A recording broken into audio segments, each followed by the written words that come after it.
اپنا بیٹا پیارا ہے، اپنی دولت پیاری ہے، ہر چیز ہمیں پیاری. جب اس میں سے ختم ہوا سب کی محبت دل میں جگہ دے دی، اب اگر چھوٹی سی جگہ دل میں رہ گئی تو کہنے لگے ہاں بھائی حضور بھی پیارے تھے. جن کا نمبر سب سے پہلے ہونا چاہیے اس کو ہم نے سب سے آخر میں جگہ دی.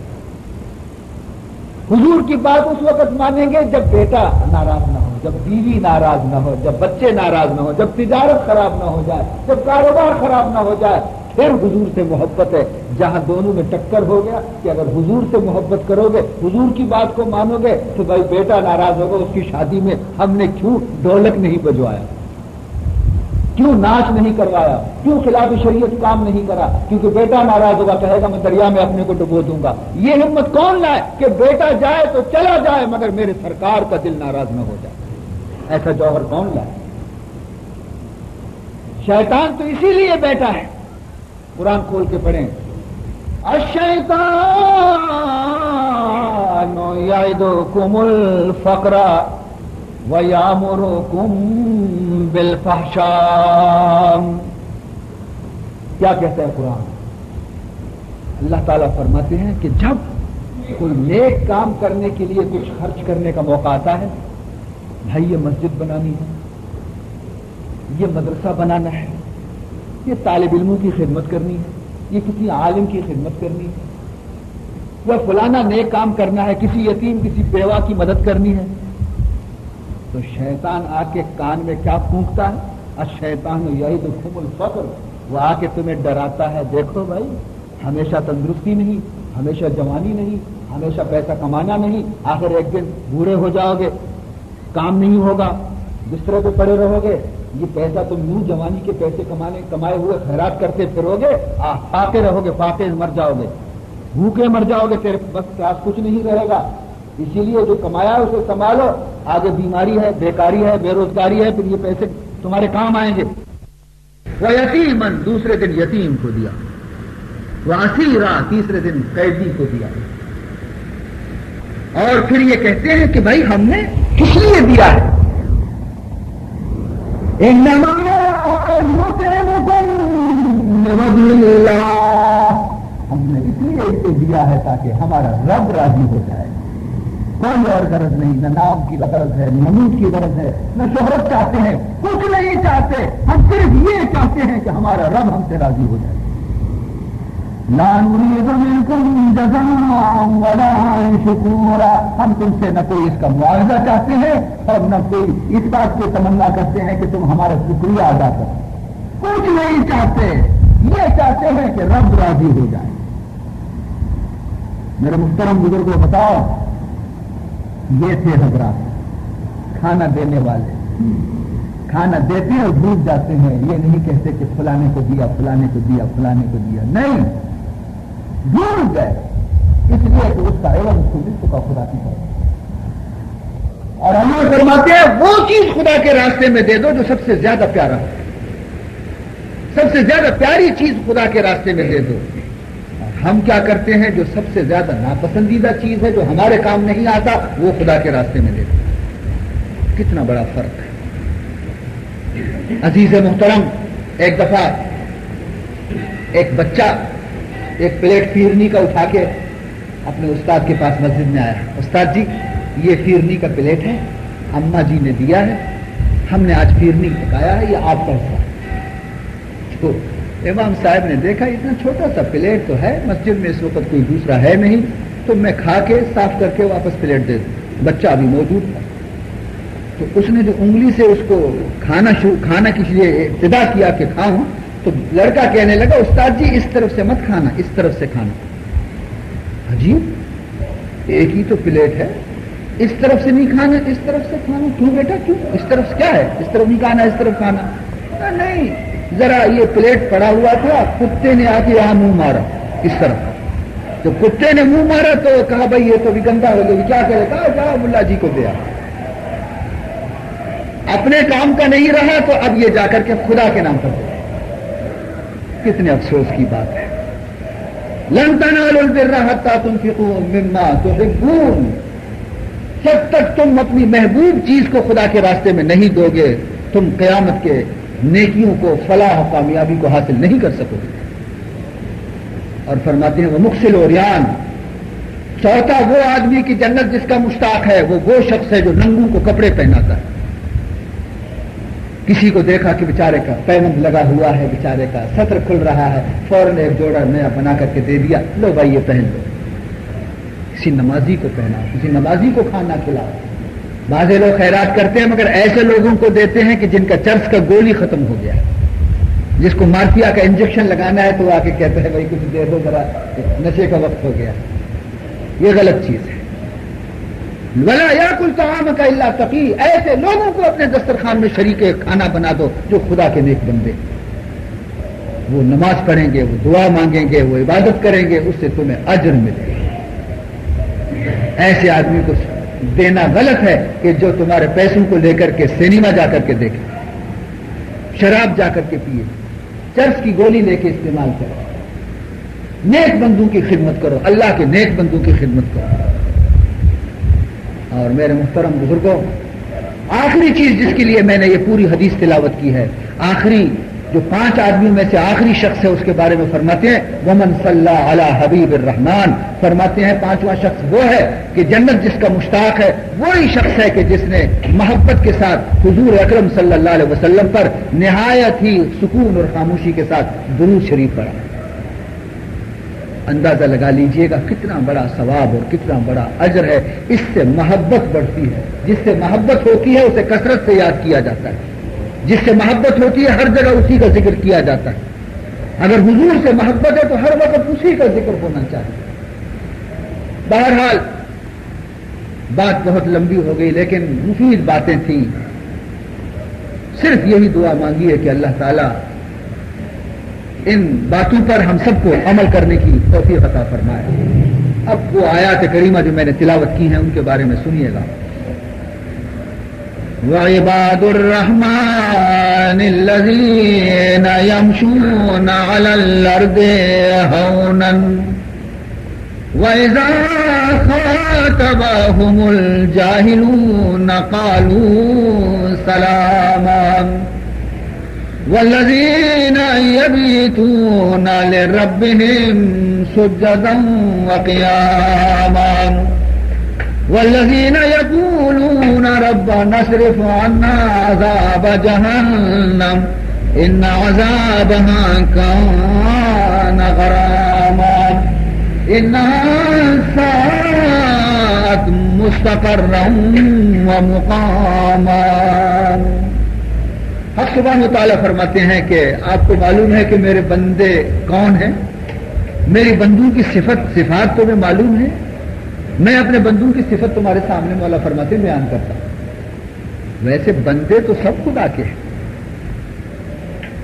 سب خدا کے بندے ہیں، سب کا خالق خدا ہے، لیکن صحیح معنی میں بندہ وہی ہے کہ جس کو خالق کہے کہ یہ میرا ہے، میرا بندہ تو یہ ہے۔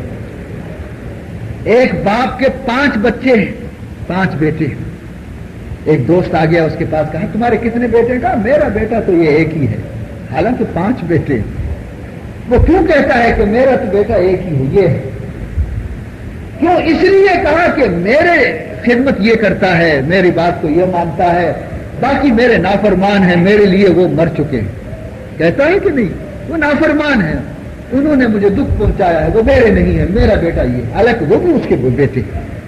اسی طریقے پر اللہ تعالیٰ فرماتے ہیں کہ میرے بندے تو وہ ہیں کہ جن کے اندر یہ صفات موجود ہوں، جن کے اندر یہ صفات ہیں وہ میرے ہیں، جن کے اندر یہ صفات نہیں وہ میرے نہیں ہیں۔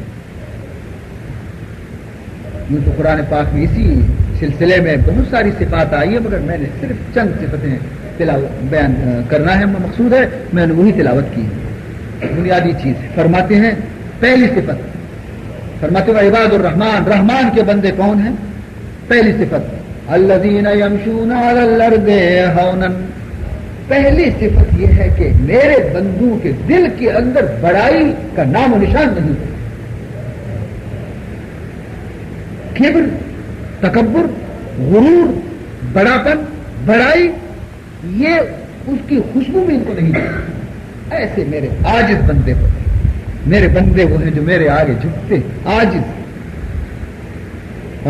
یمشون علی الارض ہونا، اتنے عاجز ہیں کہ حتیٰ کہ رفتار میں بھی عاجزی، چلنے میں بھی عاجزی سے چلتے ہیں، غرور سے نہیں چلتے، سینہ تان کے گردن اونچی کر کے نہیں چلتے۔ ایک اور آیت میں اللہ تعالیٰ فرماتے ہیں وَلَا تَمْشِ فِي الْأَرْضِ مَرْحًا، مولا فرماتے ہیں کہ میری زمین پر ہے بندے ناز سے مت چلا کر، اکڑ اکڑ کے مت چلا کر، گردن اونچی کر کے سینہ تان کے پاؤں کو زور زور سے مار مار کے مت چلا کر۔ کیوں؟ اس لیے کہ تو کمزور بندہ ہے۔ فَإِنَّكَ لَن تَخْرِقَ الْأَرْضَ وَلَن تَبْلُغَ الْجِبَالَ طُولًا، اس لیے کہ تو جتنا بھی اپنے زور سے پاؤں رکھو زمین پر تو تمہارے پاؤں میں درد پڑ جائے گا مگر میری زمین پھٹ نہیں جائے گی۔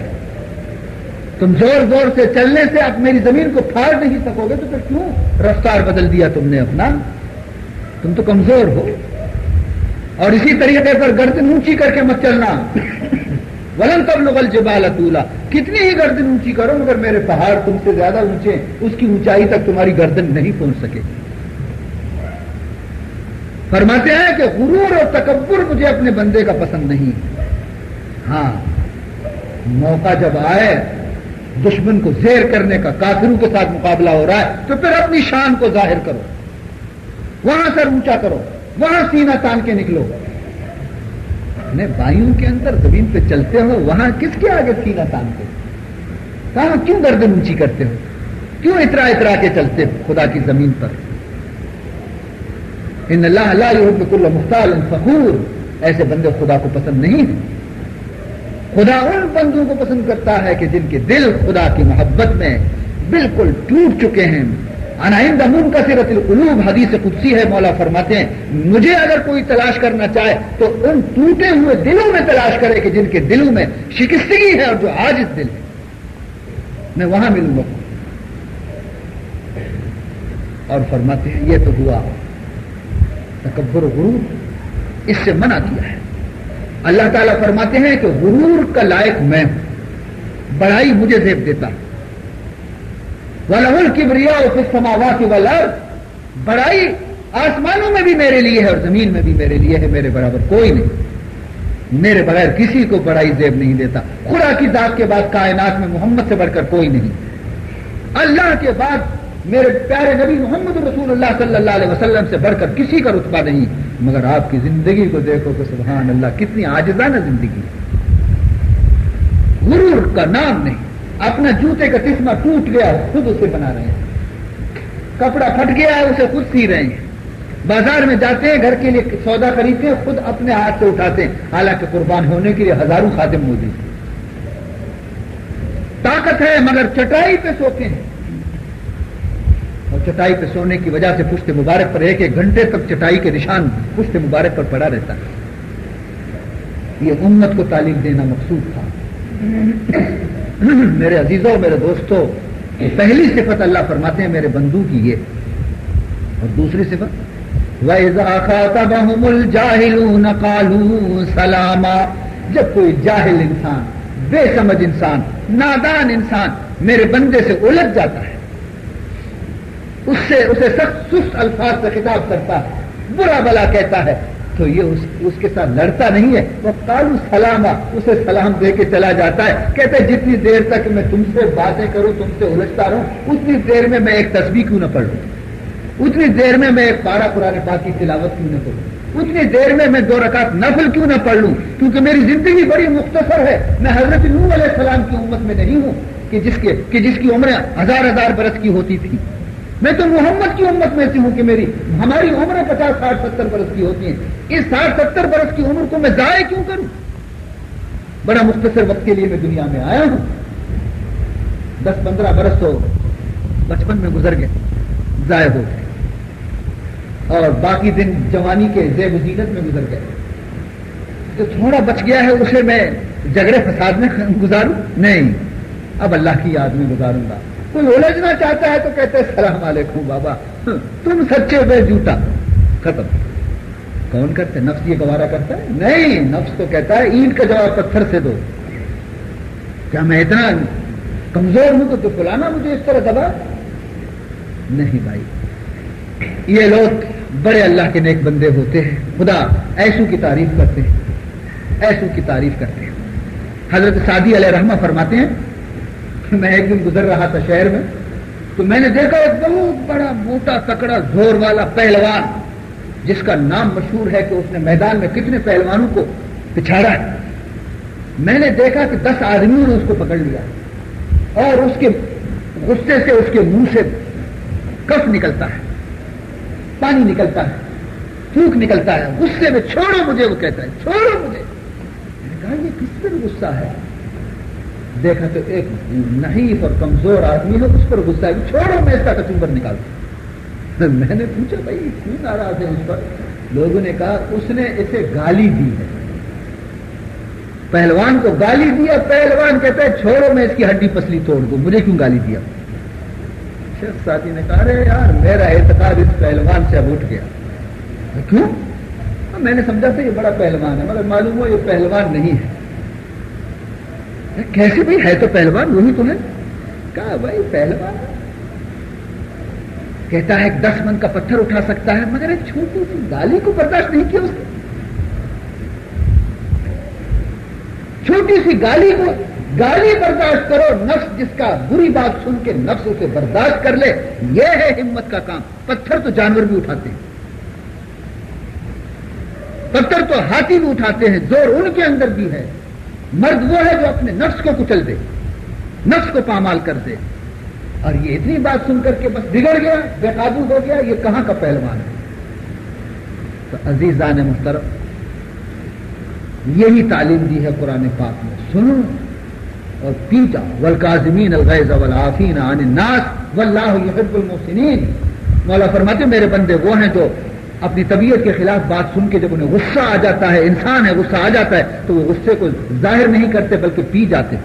والکاظمین الغیظ، غصے کو پی جاتے ہیں، والعافین عن الناس، اور جس نے غصہ دلایا ہے اسے معاف کر دیتے ہیں، جس آدمی نے اس کو غصہ دلایا ہے اسے اس کی غلطی کو معاف کر دیتے ہیں۔ واللہ یحب المحسنین، بلکہ پہلے اس کے ساتھ اگر احسان کیا تھا تو اب بھی اس کے ساتھ احسان کرتا ہے۔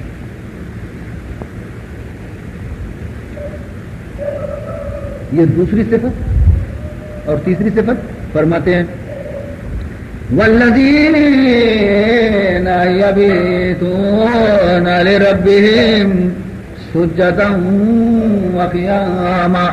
میرے بندوں کی تیسری صفت یہ ہے جب دنیا سو جاتی ہے، جب دنیا اپنے نرم گرم بستروں میں چلی جاتی ہے، جب رات کی تاریکی آ جاتی ہے، جب خاموشی آ جاتی ہے، دنیا والے اپنے اپنے خم میں ہوئے خواب ہو جاتے ہیں گھروں میں، تو یہ جو میرا بندہ ہے یہ اپنے نرم گرم بستر چھوڑ کر کے وضو کرتا ہے، مصلی بچاتا ہے، میرے آگے کھڑے ہو کر کے رونا شروع کر دیتا ہے۔ والذین یبیتون لربہم سجدا وقیاما۔ ان کی راتیں اس طرح سے گزرتی ہیں، کبھی سجدے میں پڑے ہوئے ہیں، کبھی قیام میں کھڑے ہیں، کبھی رکوع میں کھڑے ہیں، گناہوں کو یاد کرتے ہیں، روتے ہیں، تہجد گزار ہے میرے بندے۔ تنہائی میں جب دنیا سوتی ہے یہ اپنے رب سے اپنے عرض و معروضات کو پیش کر کے روتے ہیں، گناہوں کی معافی مانگتے ہیں۔ کوئی شخص ولی نہیں بن سکتا، عارف نہیں بن سکتا جب تک کہ نماز تہجد کا پابند نہیں ہوگا۔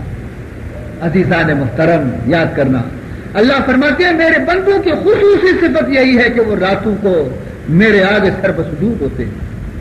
یہی وہ وقت ہوتا ہے جب خدا کی رحمت قریب آ جاتی ہے، جب بندے کی دعا قبول ہوتی ہے، جب اللہ کی بارگاہ میں آنسو شرف قبولیت حاصل کرتے ہیں۔ حضرت خواجہ بایزید بستامی رحمت اللہ تعالی علیہ بہت بڑے بزرگ گزرے، سلطان الاولیاء ہے، ان کے بڑے مرید تھے بستام شہر کے اندر۔ لوگوں کو اس سے کافی فائدہ ہوا، لوگوں نے داڑیاں رکھنی شروع کی، لوگوں نے نماز پڑھنا شروع کیا، لوگوں نے قرآن پاک کی تلاوت کرنی شروع کی، بڑے نیک بن گئے۔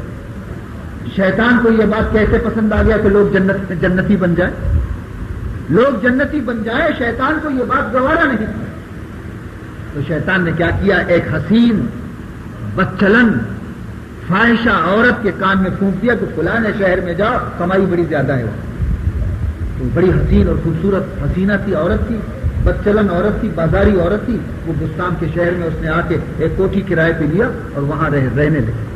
اور اپنے دلالوں کے ذریعے مشہور کرا دیا کہ بڑی حسین ہے، اور 1 رات کی فیس اس کی 100 روپے، اس زمانے کی بات ہے۔ ایک آدمی جب گیا 1 رات گزار کے آیا تو اس نے اس کی تعریف کی، تو دوسرا چلا گیا، تیسرا چلا گیا، اس طرح یہ شہر سب اس کے دام فریب میں پھنس گیا۔ حضرت بایزید بستانی نے دیکھا کہ میری مجمع میں، میرے درس میں، میرے مراقبے میں، میرے ذکر میں لوگ کم ہیں، یہ لوگ کہاں گئے؟ ایک رات پوچھا بھئی یہ لوگ کہاں گئے؟ یہ تو مسجد خالی ہو گئی، یہ کہاں گئے؟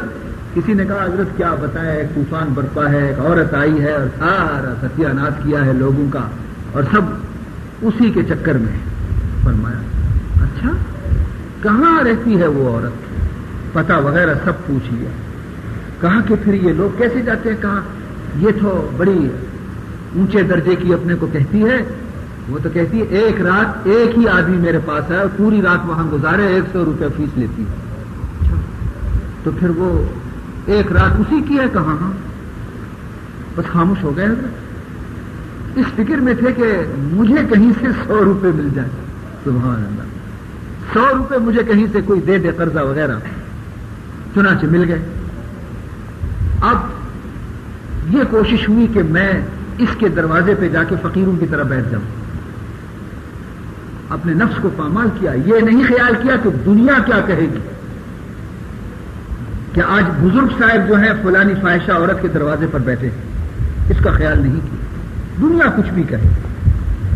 دروازے پہ آ کے سیڑھی پہ بیٹھ گئے۔ اب جن جن صاحبان کا خیال تھا کہ آج کی رات وہ یہاں گزاریں گے، جب وہ یہاں قریب آئے تو دیکھا حضرت بیٹھے ہوئے ہیں، تو شرم سے گردن کھجاتے ہوئے نکل گئے۔ یہ جرأت نہیں ہوئی کہ آ کے کوٹے پہ چڑھ جائے۔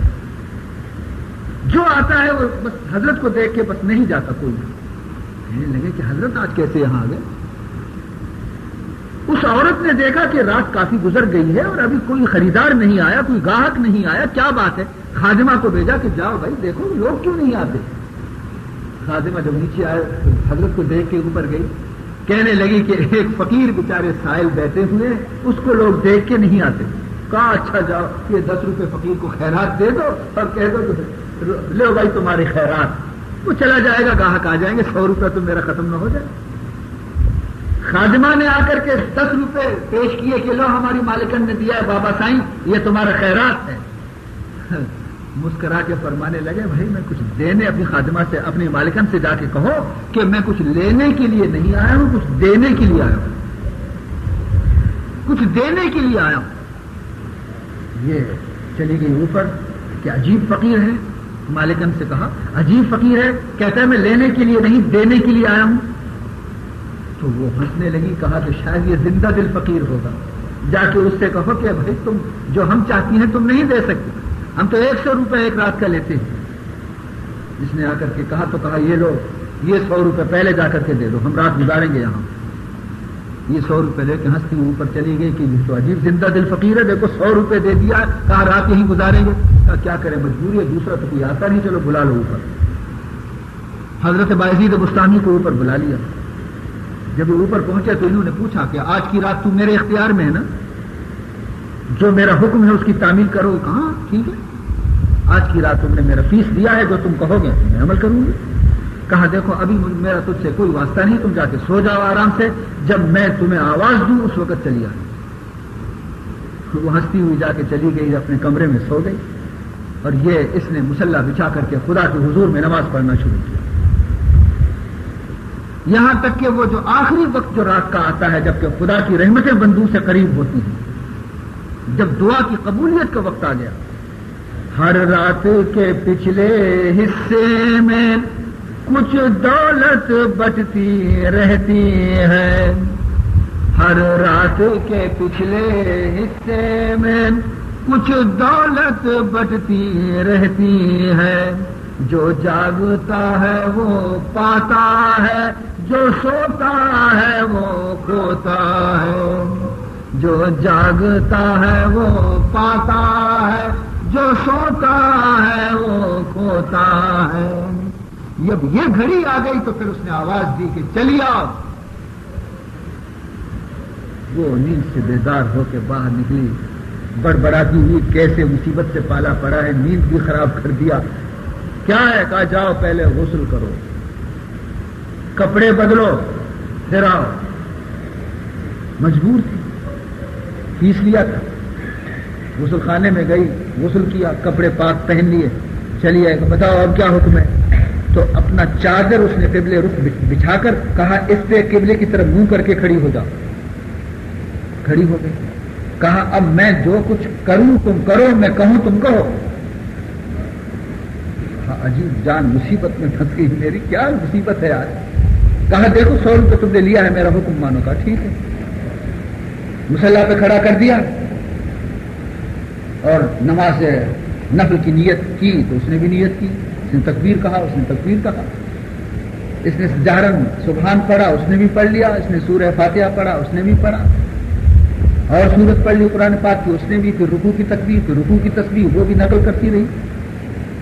پہلا رکعت ختم ہوا، دوسری رکعت، جب دوسری رکعت کا آخری سجدہ میں جو گر گئے، ایک طرف عورت ایک طرف بایزید بستامی، آخری سجدہ جب نماز کا تھا تو حضرت بایزید بستامی رونے لگے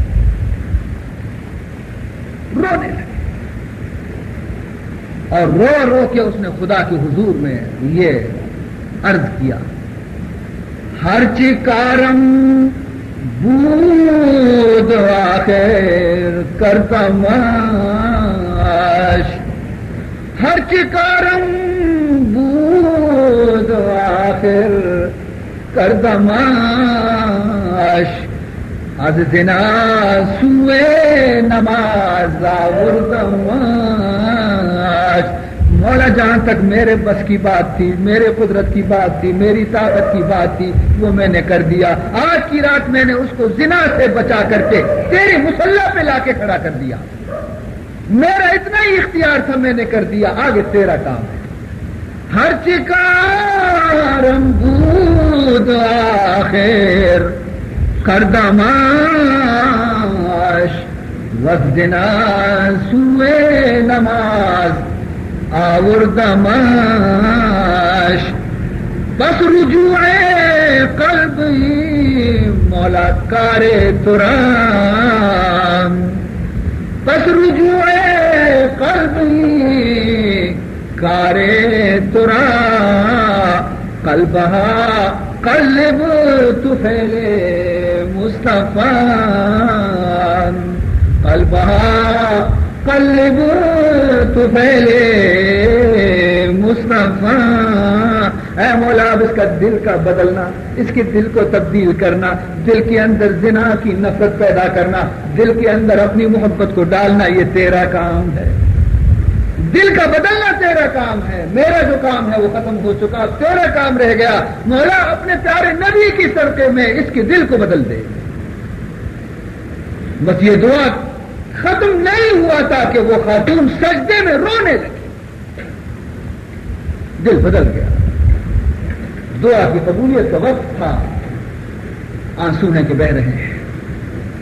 بایزید بستامی نے رونا چھوڑ دیا، مگر وہ عورت ہے کہ اس کے آنسو تھمتے نہیں، سجدے میں ہے، رو رہی ہے کہ خدایا مجھے معاف کر دے، خدایا میرے گناہوں کو معاف کر دے، خدایا میں اندھی تھی آج بینا ہو گئی۔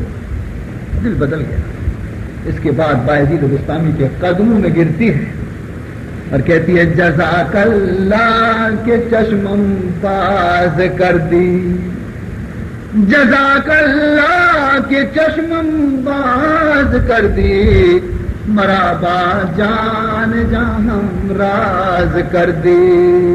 اللہ تجھے جزائے خیر دے میرے مرشد، آج تو نے میری آنکھوں سے پردہ ہٹا دیا، میں اندھی تھی، تو نے میرے آنکھوں میں سے پردہ ہٹا دیا، بینائی مجھے دے دی، آج میں سمجھ گئی کہ میرا رب کون ہے اور مجھے کیا کرنا چاہیے، میں تیرے ہاتھ سے بیعت کرتی ہوں، توبہ کرتی ہوں۔ اس کے بعد جو اس نے خدا کی بندگی شروع کی تو اولیاء اللہ کی جماعت میں شامل ہو گئے۔ تو میرے محترم بزرگوں، جو کچھ خدا سے مانگنا ہے آدھی رات میں اٹھ کے مانگو، آدھی رات میں اٹھ کے خدا سے مانگو، پھر دیکھو کہ وہاں سے رحمت کا دروازہ کھلتا ہے کہ نہیں۔ مولا فرماتے ہیں والذین یبیتون لربہم سجدا وقیاما، ان کی راتیں سجدوں میں گزرتی ہیں، ان کی راتیں قیام میں گزرتی ہیں، ان کی راتیں توبہ میں گزرتی ہیں، ان کی راتیں آنسو میں گزرتی ہیں. یہ میرے بندوں کی صفات ہے. والذین یقولون ربنا اصرف عنا عذاب جہنم ان عذابها کان غراما انها ساءت مستقرا ومقاما. اتنے نیک کام کرنے کے باوجود، تہجد پڑھنے کے باوجود، خدا کے راستے پہ چلنے کے باوجود ان کے دل میں پھر بھی غرور نہیں. ڈرتے ہیں جب ہاتھ اٹھا کے مانگتے ہیں تو کیا کہتے ہیں؟ اے مولا میں بڑا گنہگار ہوں، جہنم میں مت ڈالنا مجھے. ربنا اصرف عنا عذاب جہنم، خدایا جہنم کے عذاب کو ہم سے دور رکھ مولا. وہ بہت سخت عذاب ہے. یعنی پھر بھی ڈرتے ہیں کہ کہیں جہنم میں نہ ڈال دیے جائیں. اپنی عبادت پہ نازاں نہیں ہیں، اپنی عبادات پہ، تہجد پہ، اپنی بندگی سے ناز نہیں کرتے کہ ہم جنت کے ٹھیکیدار بن گئے. نہیں، ڈرتے ہیں کہ خدایا ہمیں جہنم میں نہ ڈالیو، جہنم سے ہمیں بچائے. ہم سے دعا کیجیے جو اللہ تعالیٰ اس مجلس کو قبول فرما لے. اور یہ جو شادی